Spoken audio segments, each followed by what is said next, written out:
How do we assist another unleash the hard things one must do in order to change for those that come to you for help?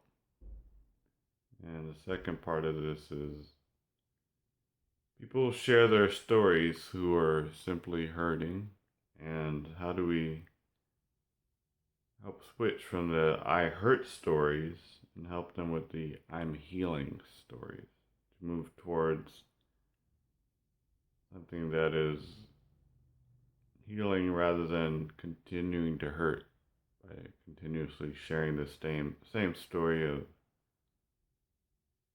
hurt. I'm often encountered with this in my own life and in the experience of interacting with others at the corner. I will say that it is very important to discern between those that are coming to you to receive compassion for the ego compared to those that are coming to receive compassion for the spirit. Recently, after encountering my own challenges and how to distinguish between the two, I recently realized that to have less and less compassion for the ego. I think the more that you have compassion for the ego, the longer that it'll last. And the longer that it'll last, the more that the person will continue to identify it with the victim story.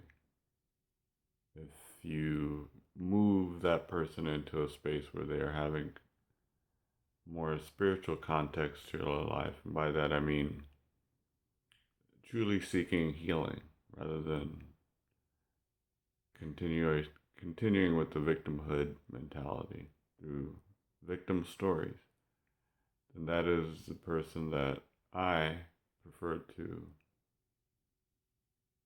encounter, interact with, guide with a full expression of a compassionate heart. I think that the more that we continue to identify ourselves as our story, whether that be our status, how we look, our family history, our legacy, ancestral legacy that has been left to us, the more that we identify with that and the negative parts of it, the more that we suffer. When we stop identifying with our story and bring ourselves to the present moment, which is always given to us in this now, and also that present moment opens up to what's presently within our own hearts, which is love, bliss, light, source, universe, God.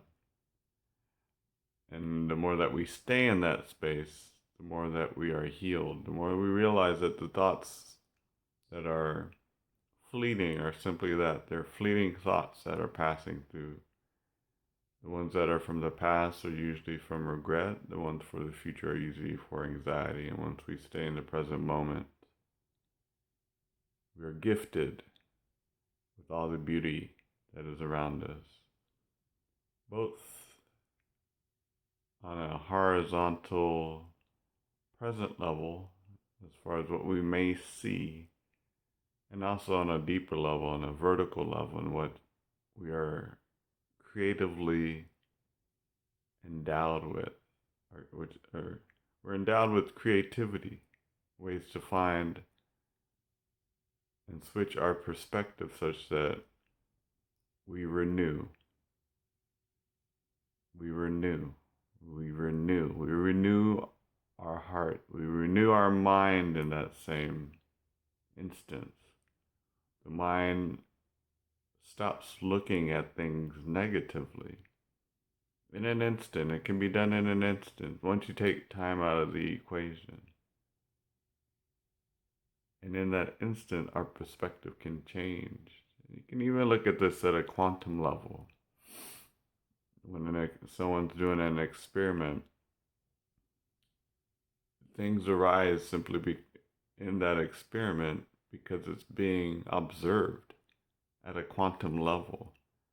When you observe the positive, again, that's gifted to us in our heart, then that can change the whole thing instantly. To sustain that, you keep up a daily practice, whether it be prayer, meditation, exercise, writing, whatever positive practice you need each day, you keep that up until it becomes the default of who you are.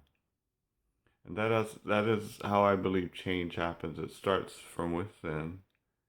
And when you make that change, other people can see it. That's the beauty of Gandhi. Gandhi was a lawyer in South Africa, and he switched his perspective in a more extreme way and in a more popular way that people found out. And once he returned to India from South Africa, people were able to see, oh, this person did it. He changed. He was the change that he wanted to see in the world. Therefore, I can do the same thing. And that's the spark for global change. When you start resonating at a higher vibration and you start to attract those that resonate at the same level, you start to meet those people, you start to interact with them, whether it be in person or these days through technology or simply through the ethereal plane of electromagnetism traveling from one heart to another and eventually reaching in that, or again at the quantum level through what's it called, entanglement that you begin to resonate with others simply by the change that you made within yourself. And in doing so, you reach others.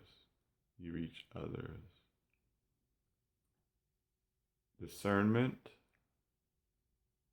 practice,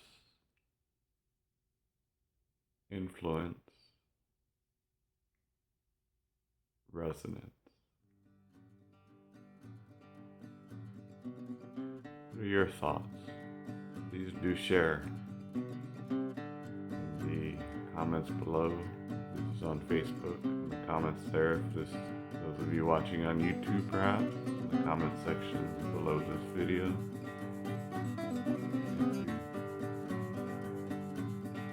Looking forward to hearing from those who wish to share their thoughts